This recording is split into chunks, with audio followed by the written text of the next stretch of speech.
So we're going to talk first about the interference pattern we see as light is shined through a single slit.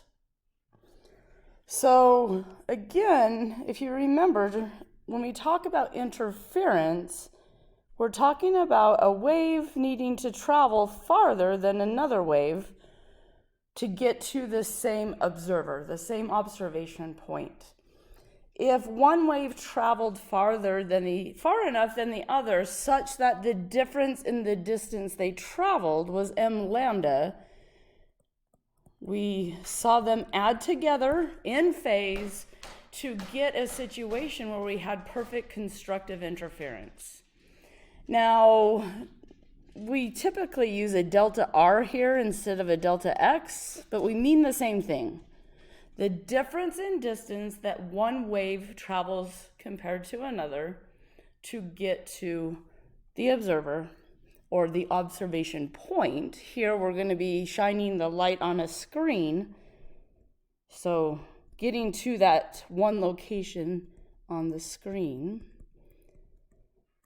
If the extra distance traveled is a multiple of half a wavelength, then these waves meet up out of phase, meaning one has a peak while the other has a trough. So when they add together, they add to zero, and we get destructive interference.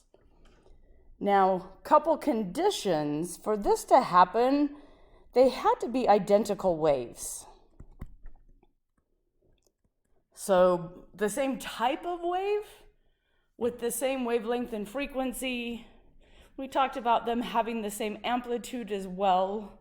They don't technically need to have the same amplitude per se, but they must have the same type. They must be the same type of wave, and they must have the same wavelength and frequency.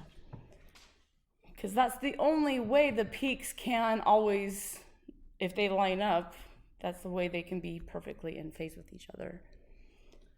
Now, in these equations, m is a multiplier. It's just telling us there's multiple path length differences that can result in constructive or destructive interference.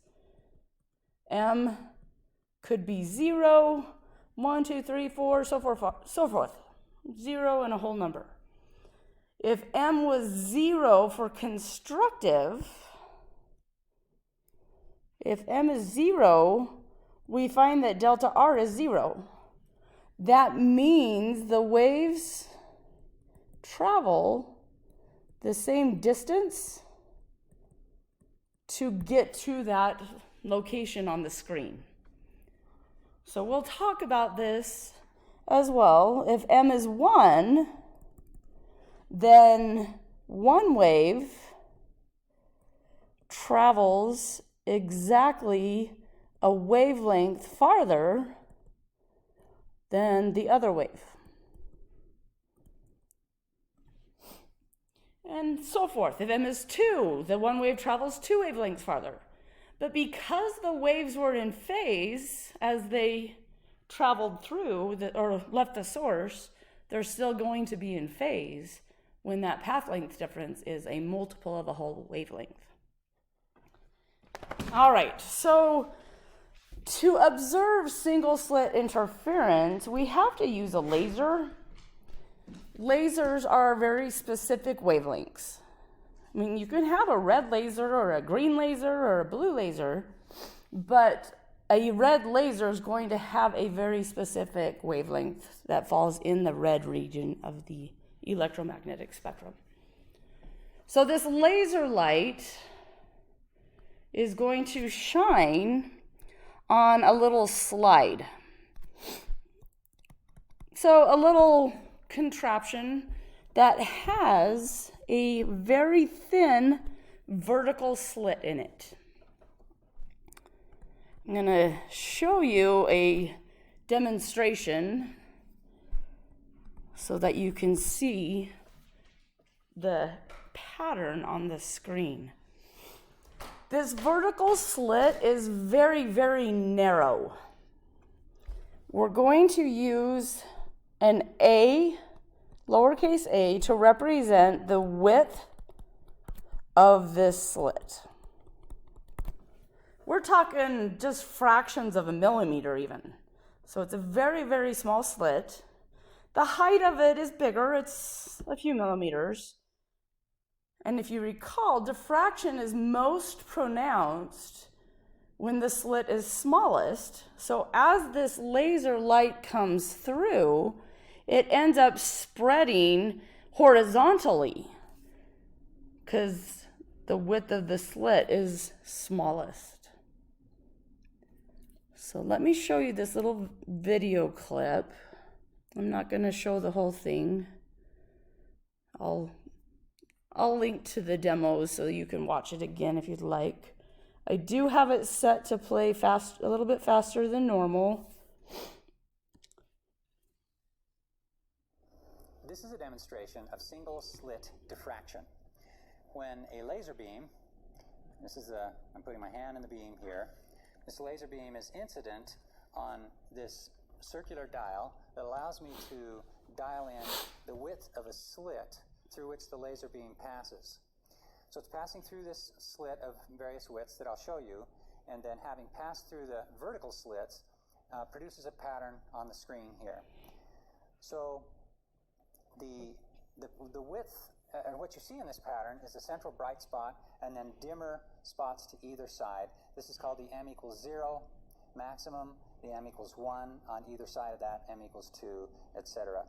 With a constructive or destructive interference, namely a dark spot at the edge of each bright spot. So this is for a slit width of 0.02 millimeters. If we move to 0.04 millimeters, what you see is a pattern that's tighter with bright spots that are less wide. So as we increase the slit width, this is 0.08, the pattern gets even tighter, and then for 0.16, a pattern that's very, very tight. We can all... Okay, I'll come back to this video clip in the next video when I talk about circular apertures. What we want to recognize right now, as the light comes through the slit, it does diffract. It gets spread out. On the screen, okay, I'm going to draw this screen as if what we just saw in the video clip, where we're looking straight at it. So the screen is just whatever he had in the background that the light was shining on. We call that a screen. The pattern we saw, the first one he showed, was a fairly wide bright spot, and then smaller, not quite as bright spots on either side. And I didn't draw my screen wide enough to draw as many as they showed. This pattern is unique to single slit interference.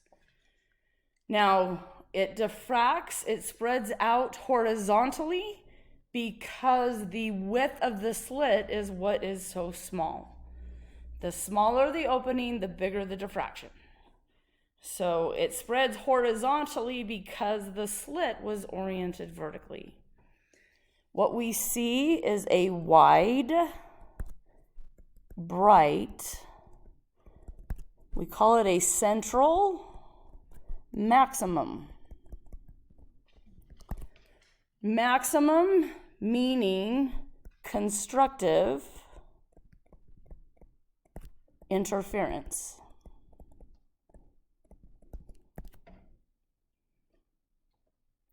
So the one in the center, we call it the central max. If we come back to the equations on the right, the central maximum is the m equals 0, where the waves are traveling the same distance to get to the center of that central bright spot. So the waves have traveled the same distance to get there. When the width of the slit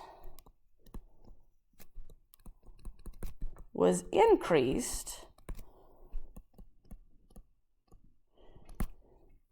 that pattern still have the same general pattern.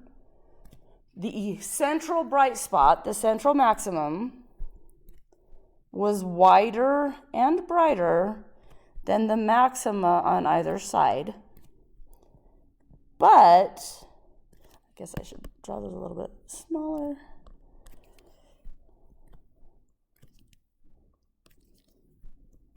But the width of it, so the width of the bright spot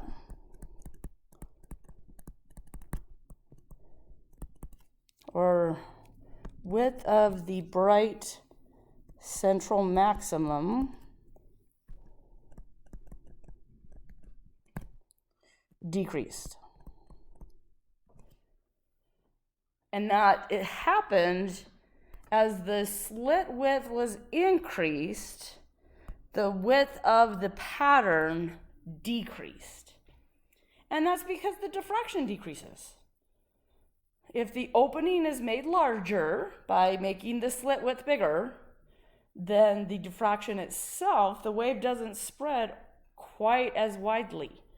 And that's why we see the central bright spot get smaller.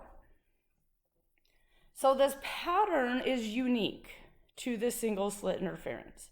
A wide, bright central maximum, that's where constructive interference is occurring. There are maxima on either side. They are not the central one. They're not as bright. They're not as wide, but there are multiple maxima. Okay. There are also minima. The dark spots where there was no light. So in between the bright spots. These are where the destructive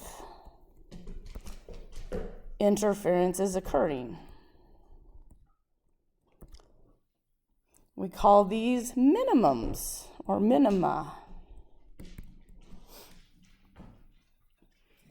Now, in terms of equations, we can best approximate where the dark spots are located because they're relatively small.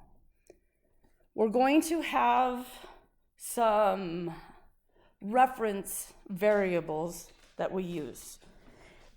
These reference variables are going to be for every single problem we look at, every type of interference we look at. We're going to have a Y. Y is a reference point on the screen. We define Y equals 0. So Y equals 0 is the center of the central max. It is specifically the location where delta R is 0, where light waves traveled the exact same distance to get to that point on the screen. This is going to be a reference point for all of our situations we look at. The distance from that central spot to roughly the middle of the first dark spot, we're going to call this Y1. Y1 is going to be the distance from the center, from Y equals 0, to the middle, roughly, of the first dark spot on either side. So I drew it at first to the right. It could be the distance to the left as well to get to the middle of this first dark spot. If we're measuring from the absolute middle of that central maximum, the dark spot on either side is the same distance. So even if we look at this pattern below, when the slit width was increased, we're still going to call the absolute middle Y equals 0, and the distance Y1 to the middle of the dark spot, and that's on either side. So we can say, since A is what we're going to use to represent the width of the slit, we can say when A is increased, Y1 decreases. We don't have to measure as far to get to the dark spot in this second pattern. And that is true. Every time he dialed up and increased the width of the slit, the pattern got tighter and tighter, meaning Y1 got smaller and smaller. Okay, so Y in general is going to just be measured within the pattern on the screen. We can talk about a Y2. If I come back up to the original picture, a Y2 would be to the second dark spot. A Y3 would be to the third dark spot, and so forth. Now, to relate that to the wavelength and the actual slit width, I need to draw a different picture. So let me scroll up a little bit. Imagine we're looking down on the setup from above, and that we can zoom in somehow. If I could see the slit, the little slide that has a slit on it, the width of the slit I could draw on here. The laser light would be coming from this direction. Some of that light will pass through that slit, that little opening. So this little opening is the actual slit. So this is the opening. A is the width of the opening. That light continues, it gets diffracted over a larger area, and it continues traveling until it hits a screen. Now, to get patterns that we can see fairly distinctly, the distance from the slit to the screen needs to be fairly large. We're going to use a capital L to represent the distance between the slit and the screen.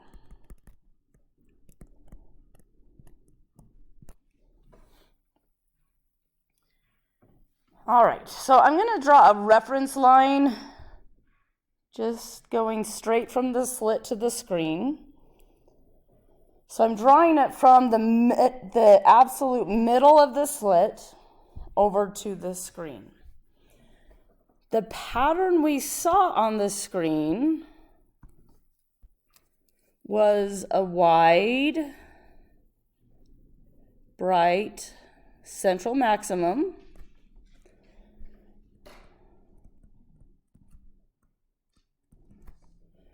with dark spots and then some smaller maxima, and then another dark spot and another maxima. So we can keep drawing a bunch of these. This reference line I drew, this L, going from the middle of the slit to that center spot, is where we define Y to be 0. So if we're measuring to a dark spot, measuring up to here, Y1 is the distance from this central spot, the center of that center spot, up to the dark spot, either above or below. This Y1 is the same distance, regardless of which side we measure to. Okay, so the equations that we can use are more of an estimation. It's not a perfect exact location, but we can estimate the dark spots, the locations. So what we're going to do, we're going to write an equation to relate where the dark spot is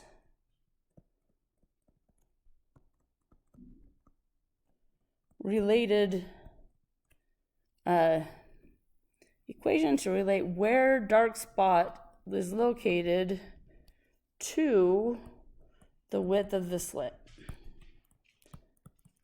and wavelength of the light.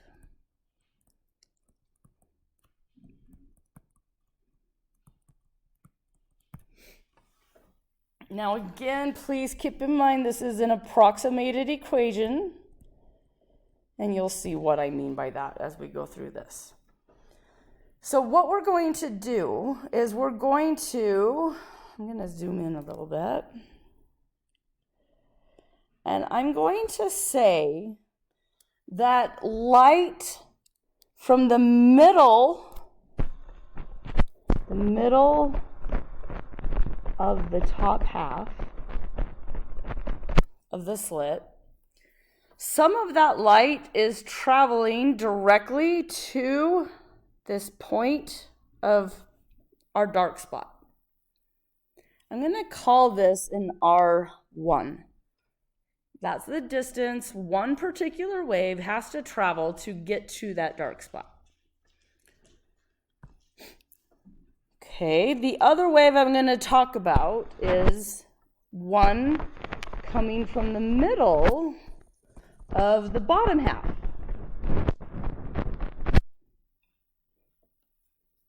So part of the reason this is a total approximation is that we're just choosing a couple light waves. They're not all coming from the middle of the top half and middle of the bottom half, but this does approximate where the dark spots will be. This particular wave also is going to travel to this location up here.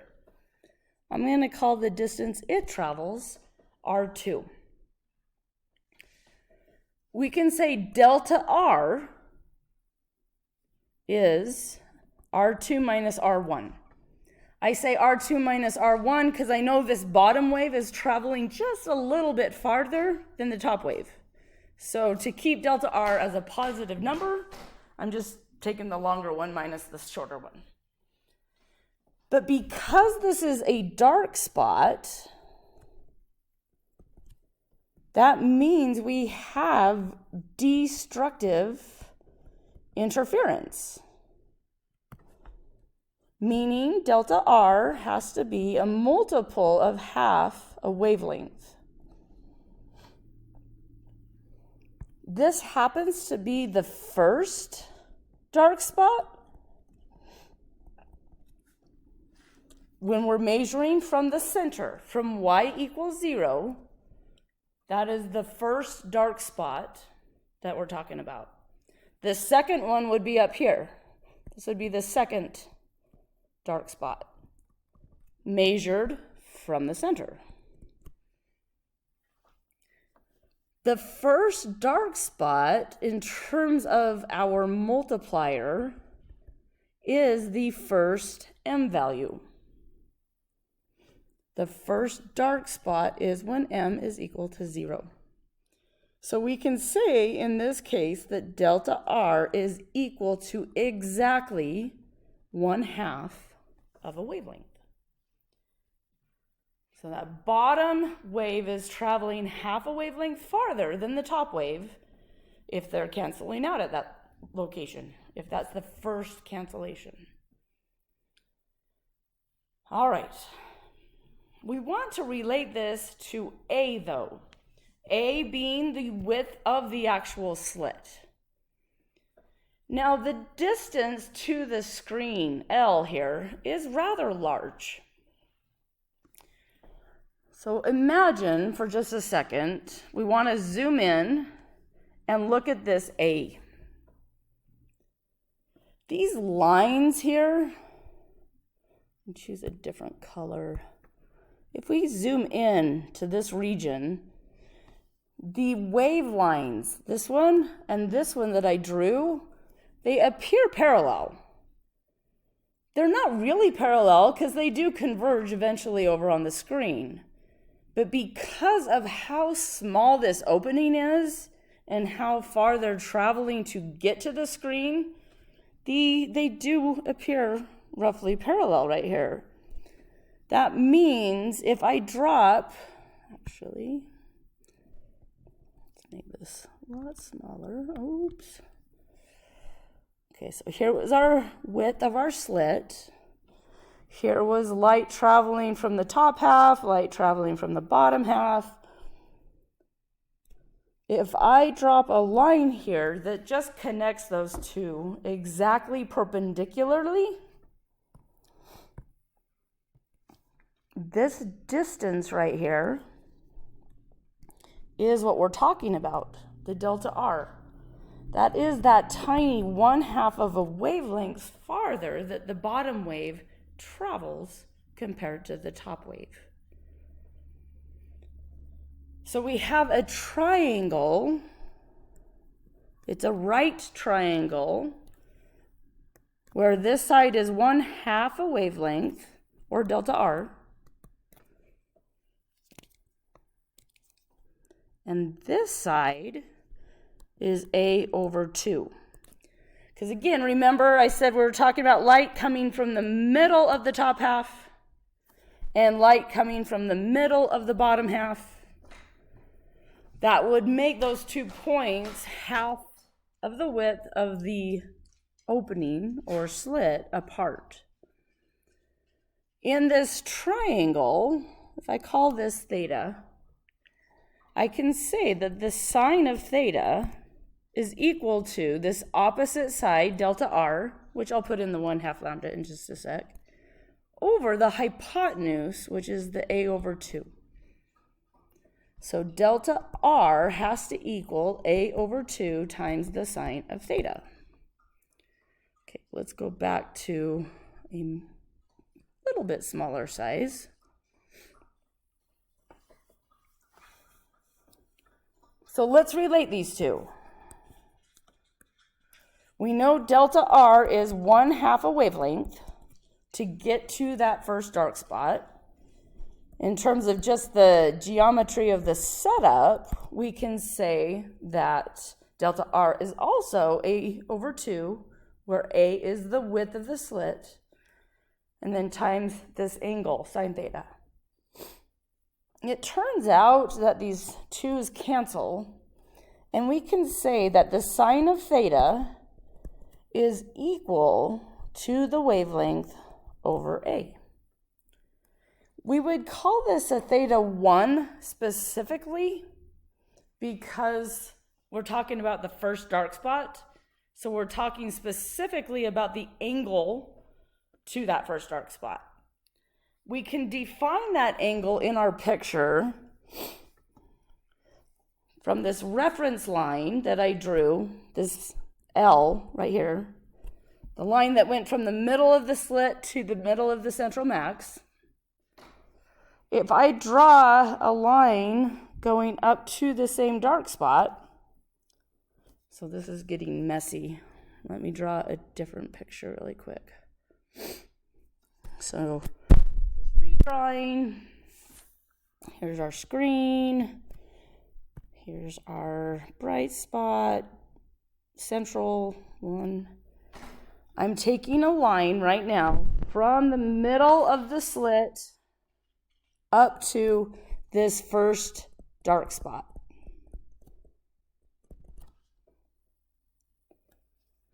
This is the angle I'm talking about, theta 1. It's the same as that little teeny tiny angle in this itsy bitty triangle, now that I've zoomed back out. We're saying that the sine of this angle specifically is equal to the wavelength of the light divided by the width of the slit. Now, if you can imagine, this guy is L. This distance is what we're calling y1. The distance y1 on the screen. So think back to the demonstration we were looking at. The distance between the center of the central max to the dark spot was maybe a couple centimeters originally, and then it got smaller and smaller as the width of the slit increased. Well, this hypotenuse side, this side, square root of y1 squared plus L squared. L, we're talking a good meter, 2 meters. So roughly meters versus roughly centimeters. What's going to happen when we take the Pythagorean theorem? Now, the way I've drawn the picture, the angle looks pretty significant, but realistically, this distance is essentially L. These angles are very small. And as he increased the width of the slit and we saw the pattern get smaller, that meant y1 got even smaller. So that means theta 1 got even smaller. In this triangle, we can say that the tangent of theta 1, let me change the size of that. The tangent of theta 1 is the opposite side over the hypotenuse. Well, the hypotenuse is the square root of these centimeters, or even smaller, squared.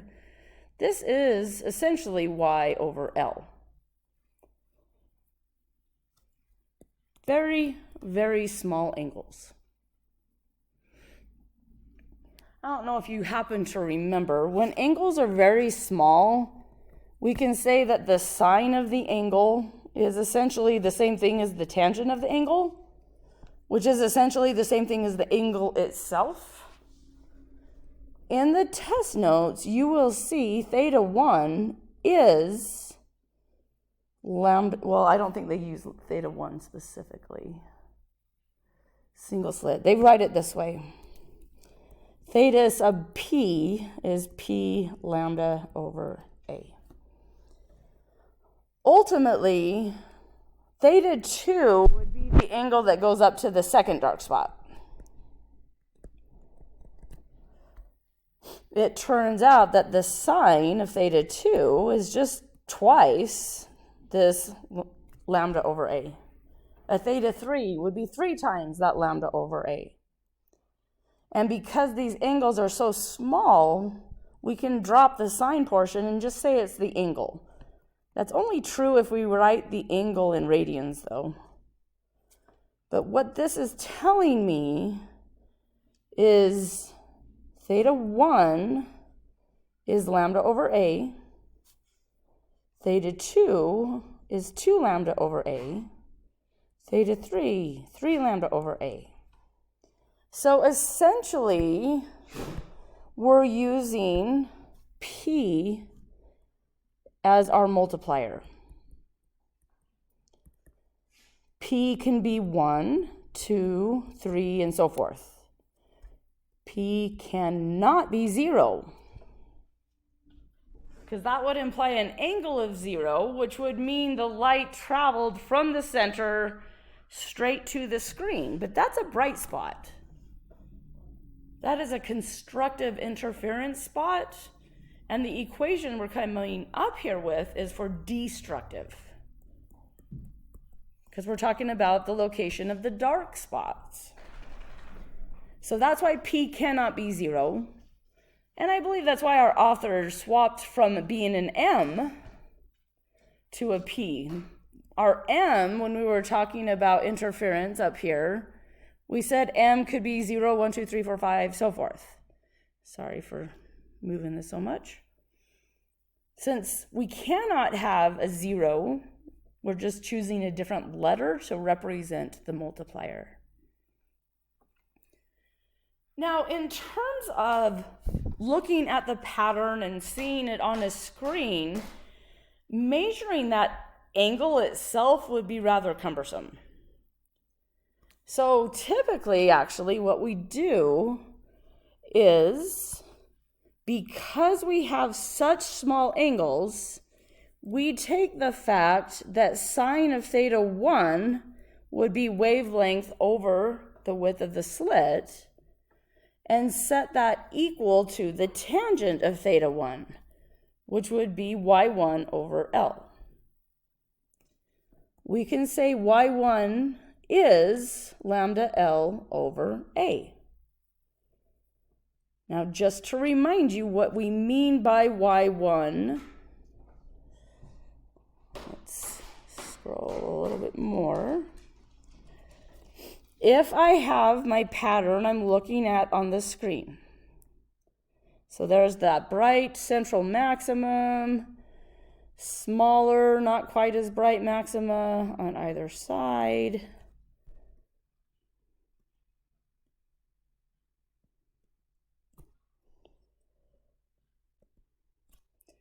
As a reminder, we're defining y equals 0 to be that straight line from the slit to the screen. Y equals 0 represents that those two light rays we were talking about are traveling the exact same distance to get there. So y equals 0 is always the center of the central max. Y1, which we're talking about right here, is the distance either to the left to this first dark spot, roughly the middle, or to the right to roughly the dark spot. That's what we mean by y1. How far from that absolute center point, right or left, to the dark spot depends upon the wavelength of the laser light we are using. L, you remember what L was? When we have our setup, L is the distance between the slit and the screen. A is how wide the slit is. So the width of the slit. We can write this generically as well, because we said that theta is essentially P lambda over A, where P is our 1, 2, 3, 4, so forth. If we equate this to the y sub P over L, we can say y sub P is equal to P lambda L over A, where P is the multiplier.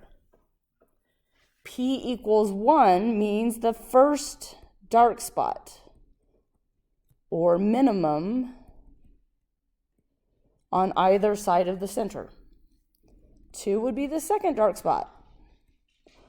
So change my color out to here would be a y2. And that would also represent over to here.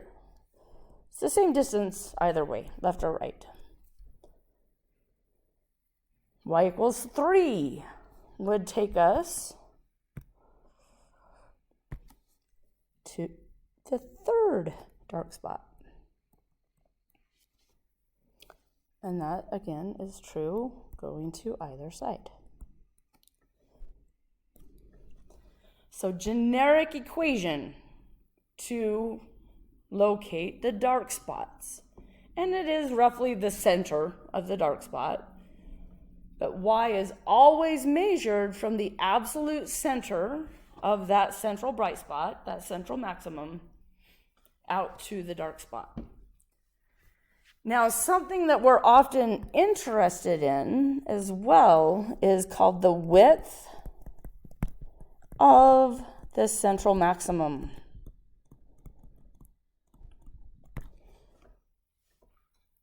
So as we've mentioned, in this specific setup, a single slit interference pattern is characteristic. It has that wide, bright central maximum with smaller, not quite as bright maxima on either side. So they're essentially asking for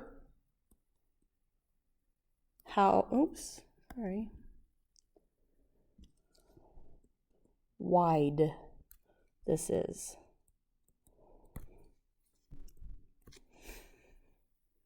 Well, y1 is the distance from the center to the dark spot, and it doesn't matter which way we measure. So this width is simply twice y1. y1, we've already said, is lambda L over A. So this determines the width of the central maximum specifically. The width will be biggest when A is smallest. Width will be biggest when L is big. Now, we do run into a problem as we make L bigger and bigger and bigger. The intensity drops. So there is a limit to how much we can change L and A. But having a smaller A and a bigger L will give us the largest width. The nice thing when it comes to the other slit patterns we're going to look at, we are going to define Y and L similarly. We'll have some differences as well, but in terms of those specific variables, those will be similarly defined.